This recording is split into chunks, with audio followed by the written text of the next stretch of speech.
2025 ini, makanan fermentasi bakal semakin populer loh. Teknik fermentasi sudah dilakukan sejak 5.000 tahun sebelum Masehi. Tujuan dari fermentasi beragam teman, mulai dari memberikan rasa yang unik dan juga untuk mendapatkan tekstur yang diinginkan. Seperti saat membuat bika Bogor ini. Proses fermentasi bisa menghasilkan rongga khas pada kue bika dan tekstur kue yang super lembut.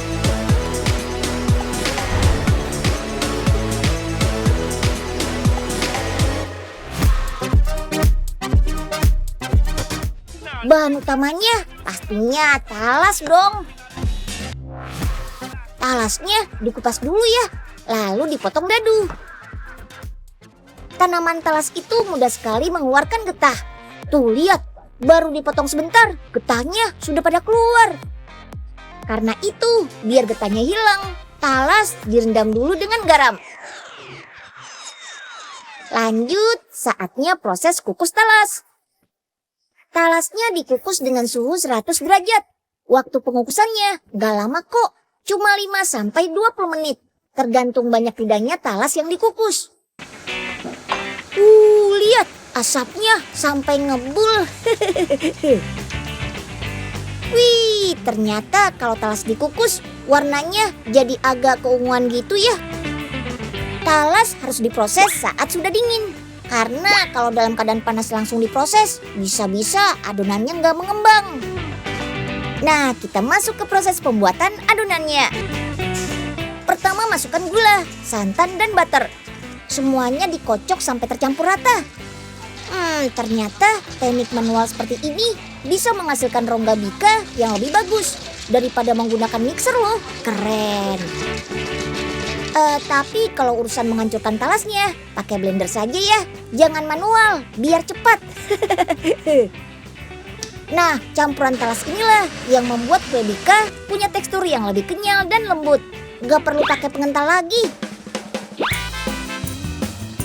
Kalau sudah, ditambahkan dengan tepung sagu. Campuran tepung sagu juga ikut mengenyalkan tekstur kue bikanya nih. Soalnya tepung sagu punya kandungan amilosa yang rendah. Amilosa itu adalah komponen penyusun tepung yang memberikan efek keras. Makanya setelah dimasak, tepung sagu jadi sangat kenyal. Oke deh, campur. Gak lupa kuning telur juga dimasukkan ya. Dan terakhir, masukkan air campuran raginya deh. Lalu ditutup dengan plastik. Bika dibuat dengan proses fermentasi, makanya butuh ragi teman. Proses fermentasinya butuh waktu selama 2 jam di suhu ruangan. Proses fermentasi ini bakal menguraikan senyawa makro menjadi senyawa mikro. Makanya kue bika jadi lembut dan mudah dicerna tubuh. Lanjut, kalau sudah baru deh ditambah pasta yang bisa memberikan rasa sekaligus warna yang cantik. Untuk bika mini ada 3 varian rasa. Ada rasa pandan yang berwarna hijau, ada rasa nangka yang berwarna kuning, dan ada talas yang berwarna ungu. Yummy! Kalau sudah, baru deh kita masuk ke proses oven. Untuk bika mini ini sih waktunya nggak lama kok, cukup 30 menit saja sampai adonannya mengembang. Prosesnya belum selesai ya. Bika yang masih panas tidak boleh langsung dikemas karena bisa membuat kue bika jadi berjamur. Makanya harus didinginkan dulu selama 1 jam di ruangan berpendingin ini. Suhunya bisa mencapai 14 derajat Celcius. Karena tidak menggunakan bahan pengawet, bika ini hanya bisa tahan 4 hari di suhu ruangan atau 1 minggu jika disimpan di lemari berpendingin. Tapi tenang deh, kalau mau dimakan lagi, tinggal dipanaskan di microwave. Asal jangan di oven ya, nanti teksturnya bisa hancur. Makanan kenyal yang lembut gini memang selalu menjadi idola anak-anak seusia kita. Apalagi kalau warna-warni gini. Bikin ketagihan makan. Benar-benar mantul. Mantap betul.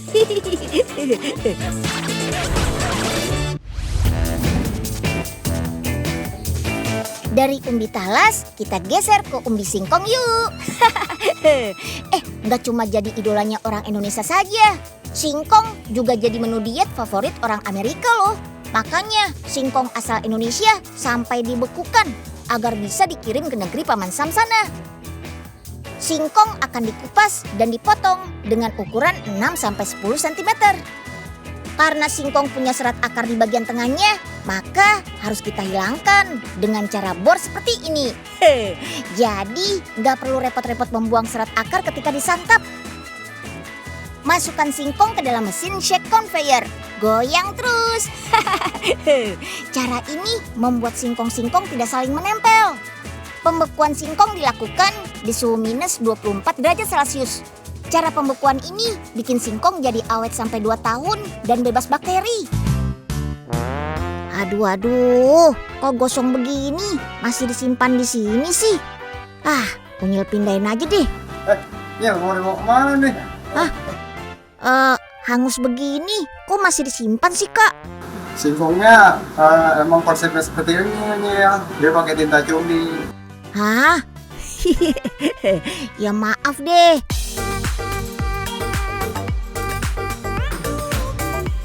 Pecinta singkong goreng, ayo merapat.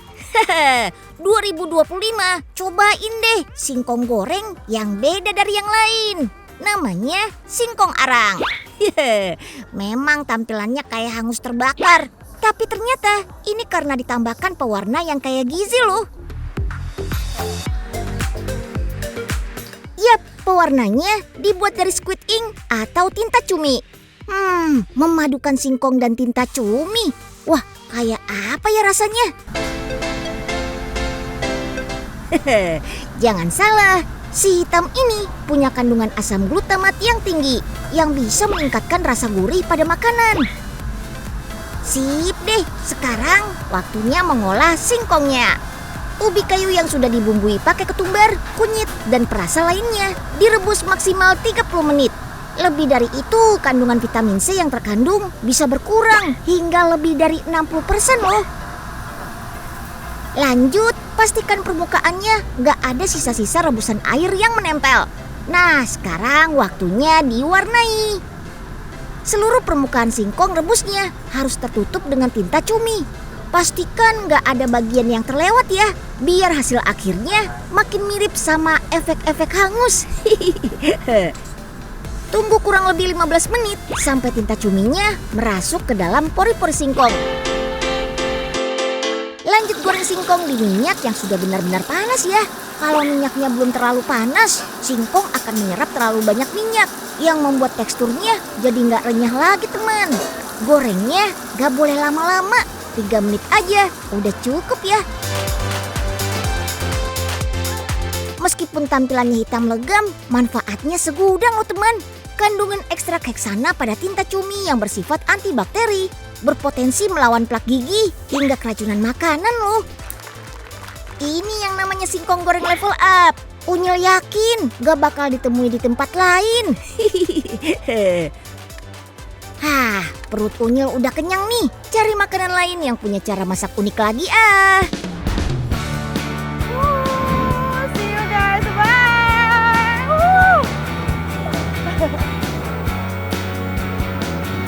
Asik, Kak Fania dan Kak Bimo, Unyil ikut dong. Hihi. Mobil klasik versi mini ini bisa kalian temui kalau berkunjung ke tempat wisata baru yang ada di Kabupaten Bogor. Jadi aku sekarang sudah naik Super Wheel. Di sini seru banget karena kita akan mengitari 1,5 kilometer jaraknya. Wah, ngeliatin gua gitu guys. Dan oh my god, view-nya bener-bener cakep banget sih. Kalian harus lihat sendiri. Di sini ada, lihat pemandangannya. Wah, bagus banget pemandangannya. The Green Canyon-nya Bogor. Wow.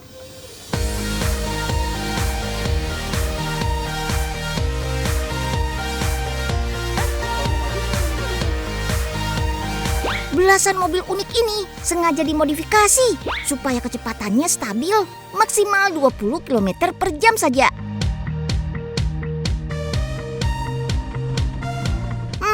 Mirip bangunan yang ada di Hollywood, Amerika sana ya teman. Keren.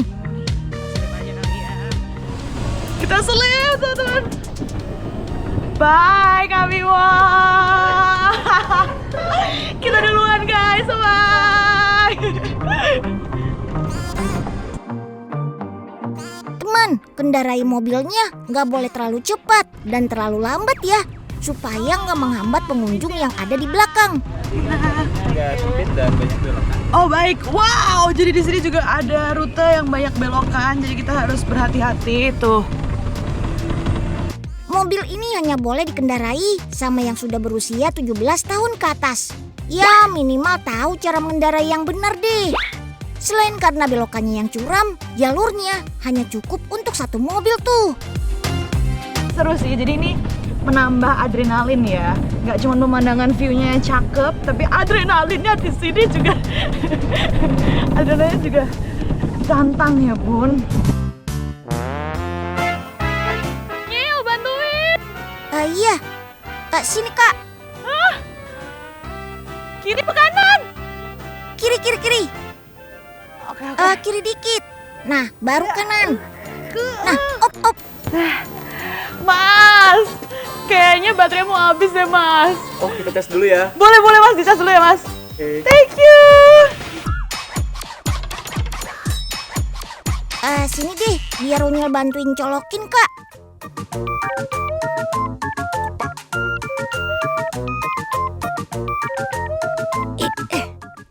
Susahnya. Aduh.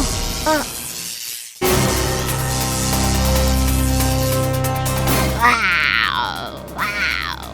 Setelah kesetrum, kok semua bangunan jadi kecil begini? Hehehe, bercanda ya teman-teman. Ini tuh diorama.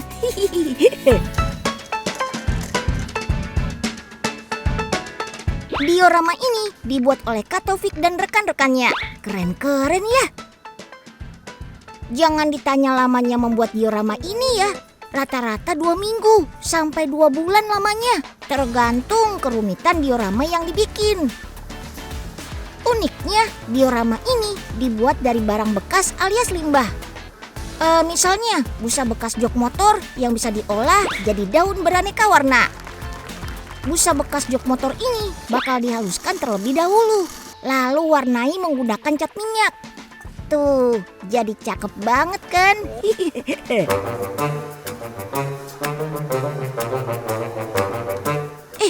Kok ada nori di sini? Unyil cemilin dulu lah. Lapar. Unyil, jangan Nyil. Ini tidak boleh dimakan. Kenapa kak? Ini kan spons yang dikasih cat untuk bikin pohon.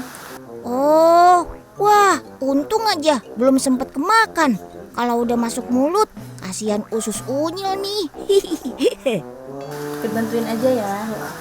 Oke, siap. Daunnya udah jadi, tinggal bikin batangnya. Batang untuk diorama dibuat dari kabel yang udah gak terpakai. Kulit kabel dikupas di sepertiga bagiannya. Konduktor kabel atau yang biasanya terbuat dari aluminium diurai dan dibentuk layaknya ranting. Biar terlihat seperti batang pohon beneran, lanjut warnai menggunakan cat semprot deh. Jenis cat ini warnanya gak cepat pudar dan yang paling penting cepat kering. Nah, supaya terlihat rimbun, ranting-rantingnya dikasih dakron. Lanjut beri warna dasar hitam supaya warna daunnya terlihat mencolok. Kalau sudah kering, bisa beri lem di beberapa bagian supaya daun-daunan yang sudah dibuat tadi bisa menempel sempurna. Nah, jadi deh. Dindingnya dibuat dari PVC foam karena sifatnya ringan dan mudah dibentuk sesuai kebutuhan. Tapi tenang, meskipun enteng begini, PVC foam cukup kuat dan tahan lama loh. Teman, pembuat diorama rata-rata menggunakan skala 1:64. Bukan tanpa alasan ya, meskipun objeknya kecil, ukuran seperti ini terlihat sangat detail dan proporsional. Nah, mobil mainan yang berasal dari Amerika Serikat pun menggunakan skala ini sebagai patokan produk-produknya. Supaya seimbang, pembuat diorama menggunakan skala ini agar bisa menambahkan kendaraan di akhir pembuatan diorama.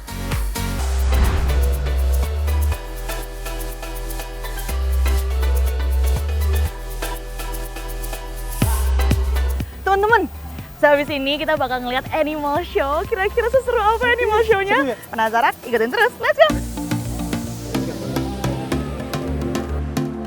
Binturong ini termasuk hewan nokturnal alias aktif di malam hari. Kalau jam segini waktunya dia bermalas-malasan dan tidur. Teman-teman, di sini itu serunya bukan cuma perkenalan hewannya aja, tapi banyak banget informasi baru yang buat kita juga jadi makin mengerti tentang hewan-hewan yang langka yang memang harus kita jaga dan juga unik-unik banget nih. Memiliki tubuh yang besar, paruh yang besar dan juga unik. Mereka ini adalah pemakan buah-buahan. Kebetulannya masuknya adalah kategori omnivora. Selain buah kaya lemak yang biasa disebut dengan rangkong ini juga memakan hewan-hewan kecil seperti anakan ular, kadal, dan invertebrata yang kecil-kecil.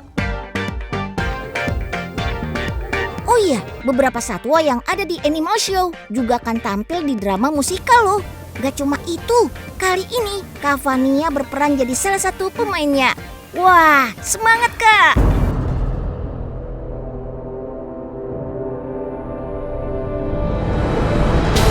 Hewan-hewan yang ada di pertunjukan ini sudah terlatih dengan baik dan mampu mengikuti berbagai perintah loh.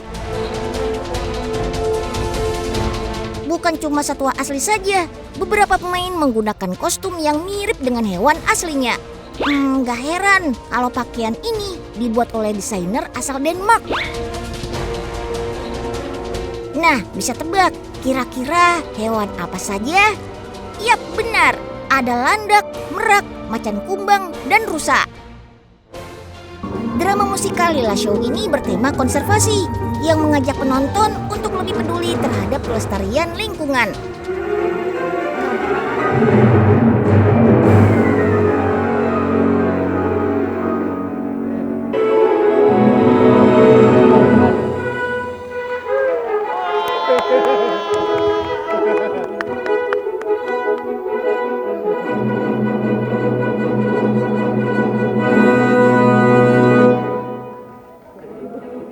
Pertunjukan ini merupakan perpaduan dari beberapa kreator loh. Komposer dan penyanyinya dari Indonesia, terus sutradaranya dari Australia. Cakep. Makanya jangan berburu liar. Mau kayak gimana pun berburu liar pasti bakal ketangkep, ya.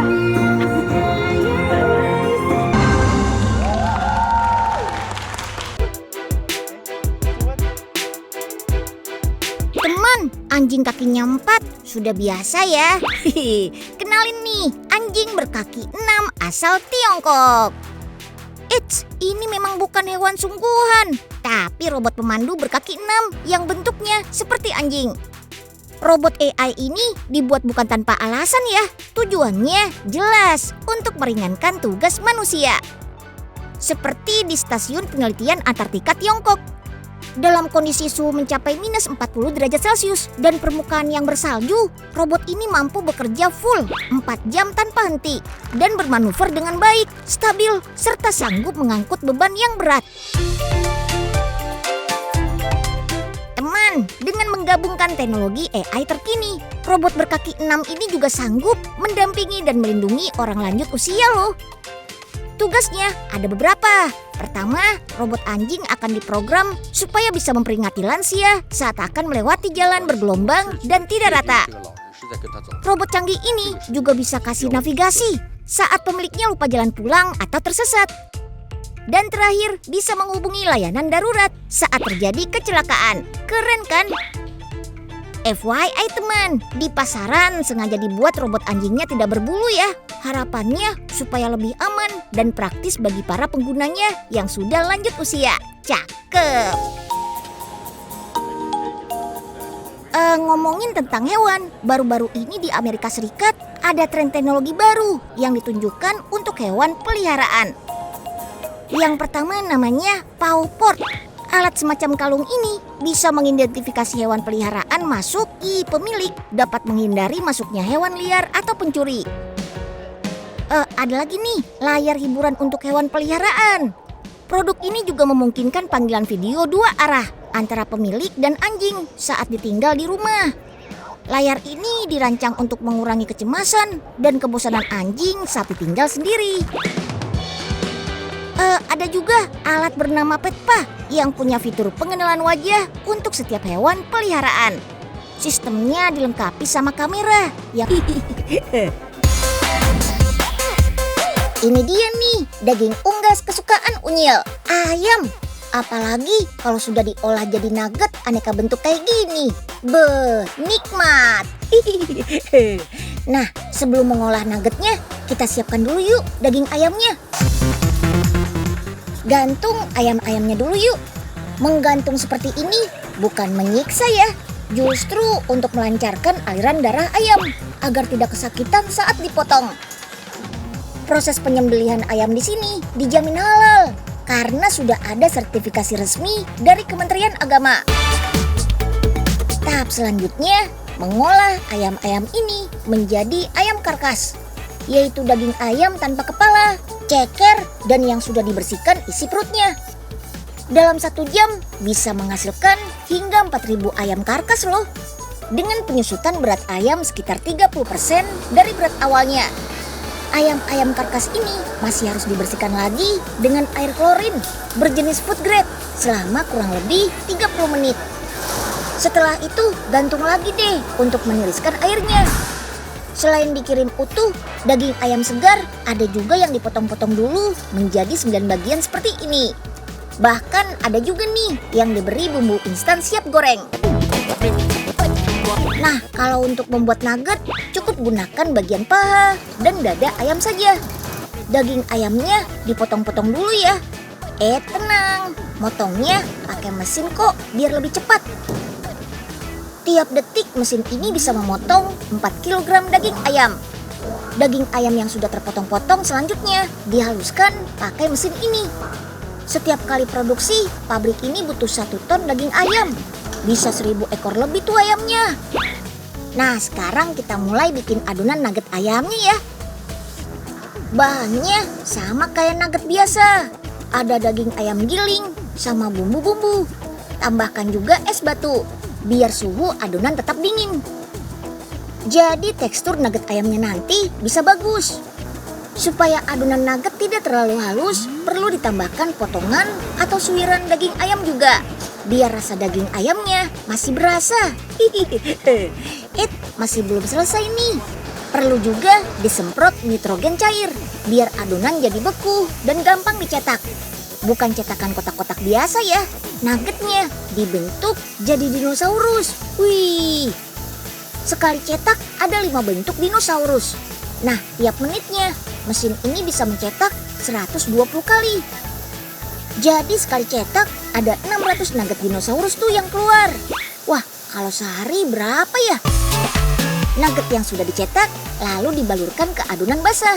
Biar nantinya gampang dibalur sama tepung roti. Tepung roti ini bisa bikin nugget jadi renyah. Kriuk-kriuk gitu pas dikunyah. Udah gitu, tepung roti ini juga bisa bikin makanan cepat matang. Tapi nggak banyak menyerap minyak saat digoreng.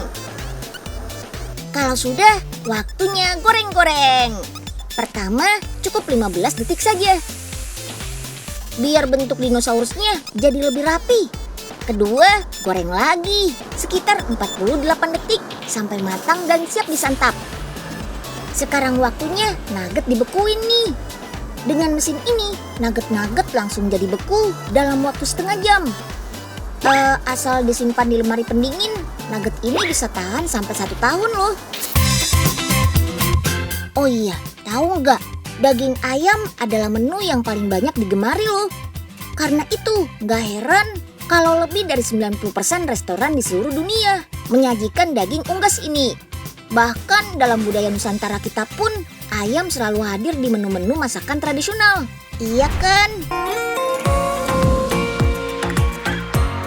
Kuahnya yang hitam pekat, rasanya yang khas dengan isi potongan daging sapi dan toge.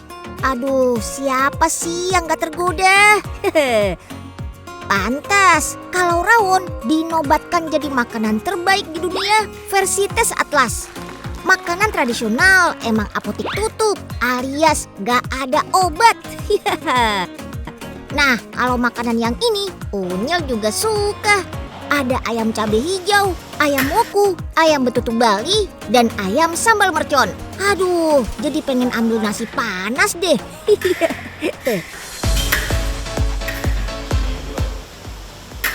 Teman, Unyil bukan lagi di restoran ya, tapi di pabrik makanan kemasan.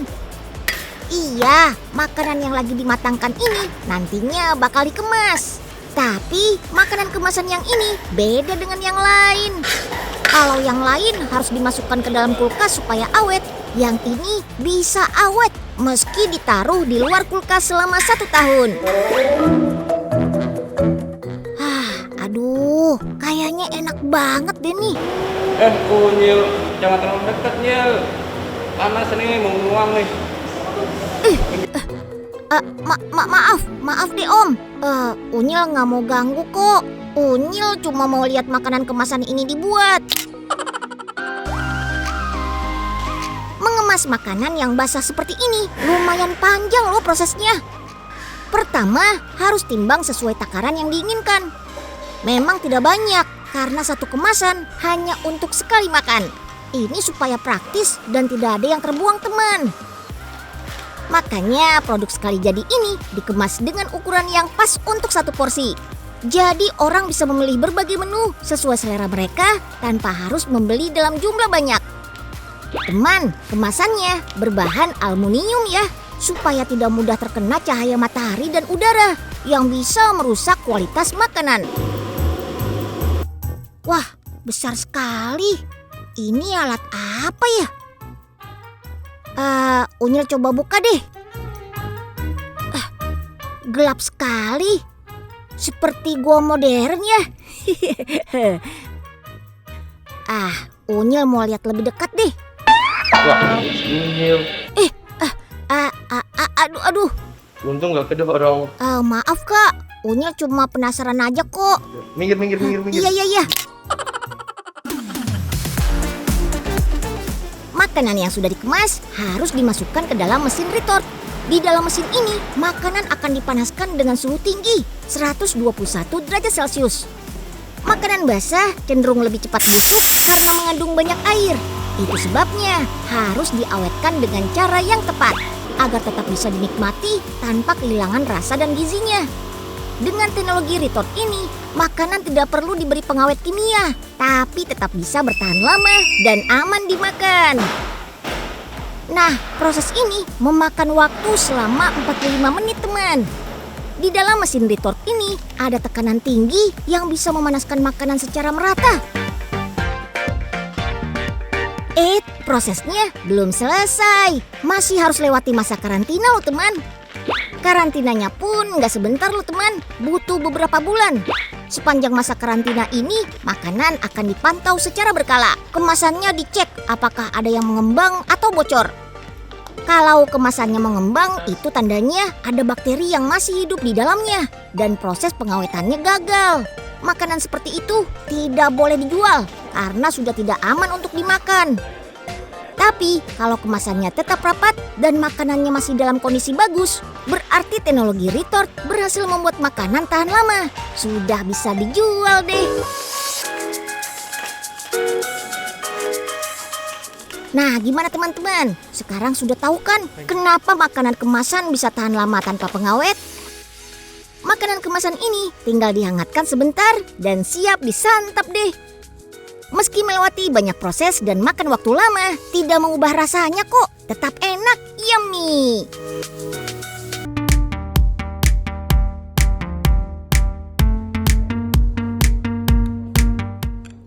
Siapa nih yang suka makan telur rebus? Kalau Unyil sih suka banget. Tapi untuk mendapatkan telur rebus yang sempurna, gak semua orang bisa loh. Ada ilmuwan yang menemukan cara merebus telur supaya hasilnya creamy dan lembut. Dengan merebus sampel 300 butir telur. Hasilnya butuh waktu 32 menit untuk merebusnya. 32 menit itu waktu total ya teman. Jadi selama 32 menit, telur harus direbus selama 2 menit. Setelah 2 menit, masukkan telur ke air dingin. Ulangi terus sampai 8 kali. Dan tada! Hasilnya telur rebus punya rasa, tekstur, dan kematangan yang sempurna. Nah, siapa yang mau coba?